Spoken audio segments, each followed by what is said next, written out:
any leader cannot take you farther from where he himself has been. Madam Toastmaster, fellow Toastmasters, guests, today I'm going to share with you one story about leadership, or the lack of leadership. But at the end, we will have a great definition of what leadership really is. And before I start with the story, let me ask you one question. Do you agree with me that we follow our leader because they know something we don't know? They can give us or add value to our lives, or they can show us what is the road we must travel? Do you agree with me on that? Yes. Yeah? Okay. Well, let's start with the story. 10 years ago, I took a road trip, a long road trip with my wife, Gabriela. We went from Monterrey to Tasco, Guerrero. 16 hours of driving. At the beginning, everything went all right. No issues, no troubles. Then, we arrived at Toluca. It was Friday, 5 p.m. So imagine, all the streets were crowded, a lot of traffic, and I got lost. Raise your hand if you're a man. No. Well, then you three know that there are 10 commandments that you must follow if you're a man. One of those says, you never ask for directions. And at that moment, I was a real man. I didn't ask for directions.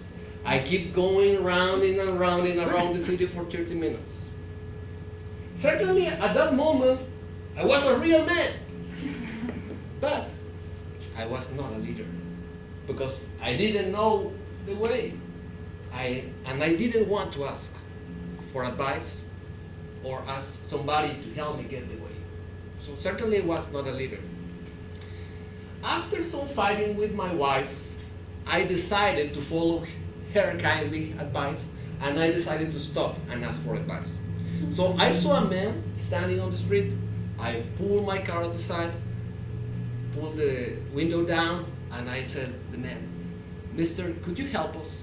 We need to go to Guerrero, but we are lost. Where is the highway to Guerrero?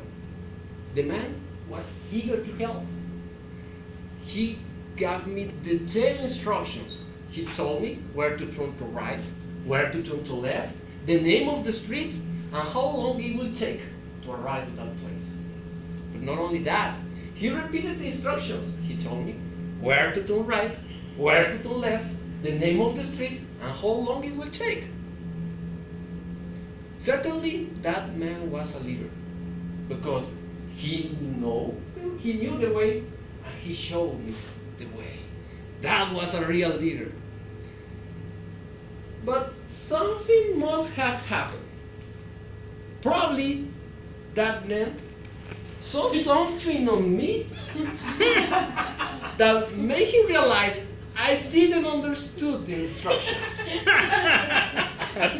I don't know what it was.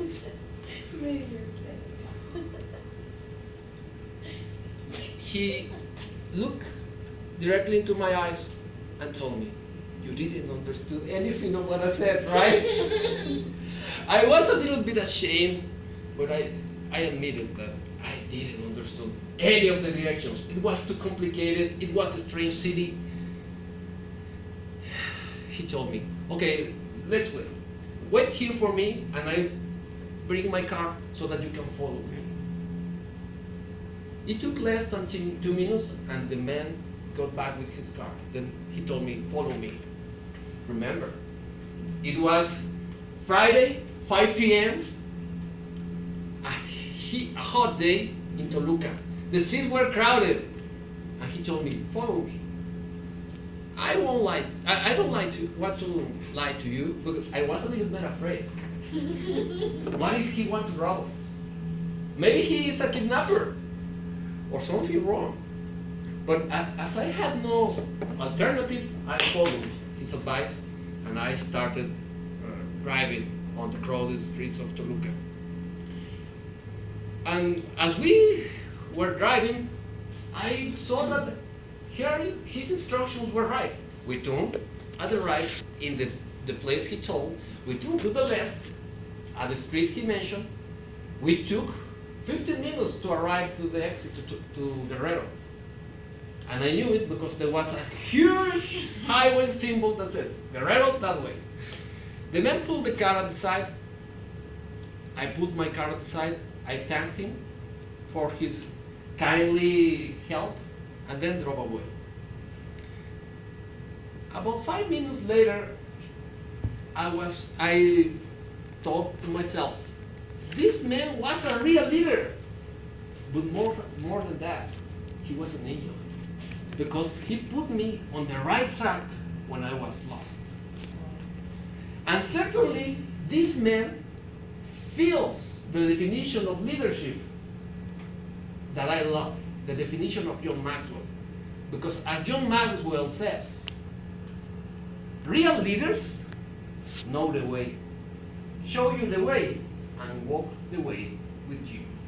Madam President.